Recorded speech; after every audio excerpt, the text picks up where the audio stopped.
బుడ్రాయ స్వామికి పోలేరమ్మ తల్లికి నీళ్లు పోస్తాము. సాయంకాలం మళ్ళీ 6 గంటల నుంచి ఊరేగింపుతో ఊరు మొత్తం ఊరేగింపుతో వచ్చి అమ్మవారికి పసుపు సమర్పిస్తుంటారు. మొత్తం కూడా ఇక్కడ ప్రతి సంవత్సరం కూడా బ్రహ్మాండంగా ప్రోగ్రాం జరుగుతూ ఉంటుంటుంది. 9 సంవత్సరం జరుగుతుంది. ప్రతి సంవత్సరం కూడా అమ్మవారికి 2-3 సార్లు ఊరేగింపు కానీ ఏదైనా భజనలు కూడా చేస్తూ ఉంటాం. వారి ఎత్తులో చేస్తుంటాం. గోరంట్ల గ్రామ పోలేరమ్మ అమ్మవారు చాలా పవర్ఫుల్. తను కోరిన కోరికలు తీర్చే కొంగు బంగారు తల్లి కాబట్టి అందరూ మరింత మంది భక్తులు వచ్చి అమ్మవారిని దర్శించుకొని అమ్మవారి కృపకు పాత్రలు కాగలరని కోరుకుంటున్నాము. గ్రామ పెద్దలు, గ్రామ పెద్ద కాపులు ఇట్లు. శ్రీ శ్రీ శ్రీ పోలేరమ్మ తల్లి దేవస్థానం గోరంట్ల. సో అలాగే గోరంట్ల గ్రామ పెద్ద కాపులు పెద్దల యొక్క ఆధ్వర్యంలో ప్రతి సంవత్సరం మన పోలేరమ్మ తల్లి అమ్మవారి యొక్క జలాభిషేకం మరియు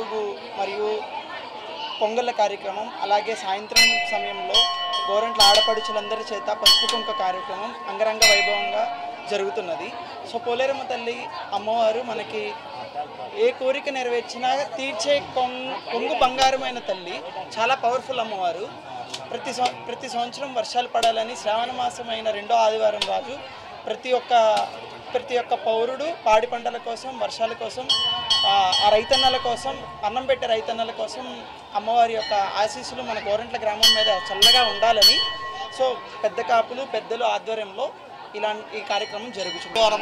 హరి ఓం. మన గోరంట్ల గ్రామంలో వెళ్ళినటువంటి శ్రీ పోలేరమ్మ అమ్మవారి జలాభిషేక పూజా కార్యక్రమాలు అంగరంగ వైభవోపేతంగా కూడా మన గోరంట్ల గ్రామ పెద్దల సహాయ సహకారంతో, గ్రామ ప్రజల సహాయ సహకారాలతోటి ఈ యొక్క కార్యక్రమం కూడా ఈరోజు ఉదయం అమ్మవారికి గ్రామ ప్రజలందరి చేత కూడా నీళ్లు పోసేటువంటి కార్యక్రమం జరిగింది.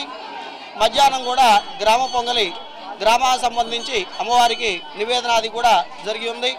ఈరోజు గ్రామంలోని ప్రజలందరూ కూడా అమ్మవారికి వారి శక్తి కొలది సద్ది, పొంగళ్ళు మొదలైన నైవేద్యాలు అమ్మవారి సమర్పించి అమ్మవారి యొక్క అనుగ్రహాన్ని పొందుటకు అందరూ కూడా వస్తూ ఉన్నారు. ఇటువంటి కార్యక్రమం కూడా ఎర్రశెట్టి వేణుగోపాల్ గారు మరియు గ్రామ పెద్దల సహాయ సహకారంతో ఈ కార్యక్రమం కూడా జరుగుతూ ఉన్నది.